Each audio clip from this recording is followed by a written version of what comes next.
निर्णय 40। एक त्रिभुज की रचना करें जिसके आधार की लंबाई 4 सेंटीमीटर, ऊंचाई 3 सेंटीमीटर तथा परिमाप 12.8 सेंटीमीटर है। इसमें सर्वप्रथम कैसे बनाएंगे? सर्वप्रथम आधार की लंबाई 4 सेंटीमीटर के बराबर एक रेखा बै और सै बना लेंगे।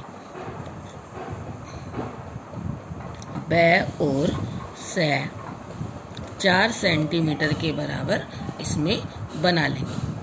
उसके बाद ऊंचाई दे रखी है इसमें 3 सेंटीमीटर।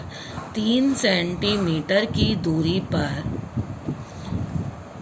बै सै के समांतर एक रेखा, रचनात्मक रेखा पै और फै बनाएंगे।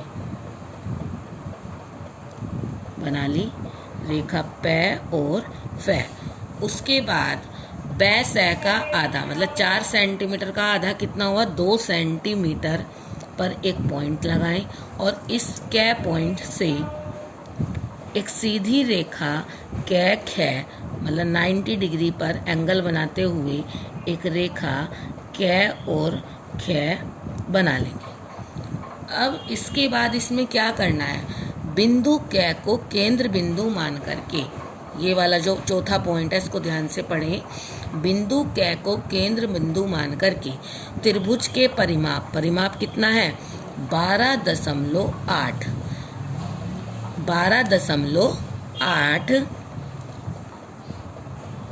में से आधार की लंबाई कितनी है? 4 सेंटीमीटर में से 4 माइनस 4 करके कितना आएगा? 8.8। और जितना माइनस करके आया उसका आधा मतलब 8/8 का बटे 2 से इसे भाग करेंगे तो 4.4 इसमें आएगा। 4.4 सेंटीमीटर की त्रिज्या से एक चाप लगाएंगे। बिंदु कै को केंद्र बिंदु मान करके 4.4 सेंटीमीटर की त्रिज्या प्रकार में लें और बिंदु कै को केंद्र बिंदु मान करके एक चाप लगाएं।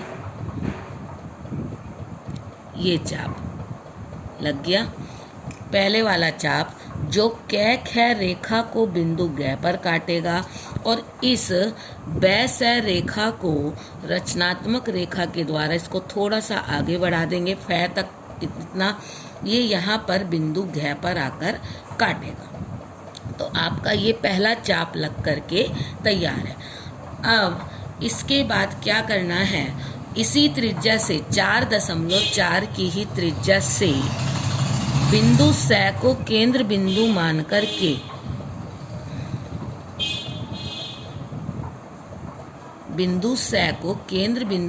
करके एक और चाप लगाएंगे जो कै खे रेखा को बिंदु चै पर काटेगा। उसके बाद बिंदु कै को केंद्र बिंदु मान करके कै चै त्रिज्या से तीसरा चाप लगाएंगे। ये वाला जो ये तो चै पे कटा हुआ है, ये यहाँ पर बिंदु 6 पर आकर काटेगा। उसके बाद अब क्या करेंगे? ये तो यहाँ तो 6 पर कटा, दूसरा इस पर यहाँ पर बिंदु जय पर आकर ये पॉइंट यहाँ पर जय बिंदु पर आकर कटेगा। कै और जय को मिला करके आगे तक बढ़ाया, जो गे घे चाप को यहाँ बिंदु मै पर आकर मिलेगा। मै से सीधी एक लाइन बनाएंगे जो पै फै रेखा को बिंदु ए पर आकर कटेगा। ए को बै से मिला दें, ए को सै से मिला दें।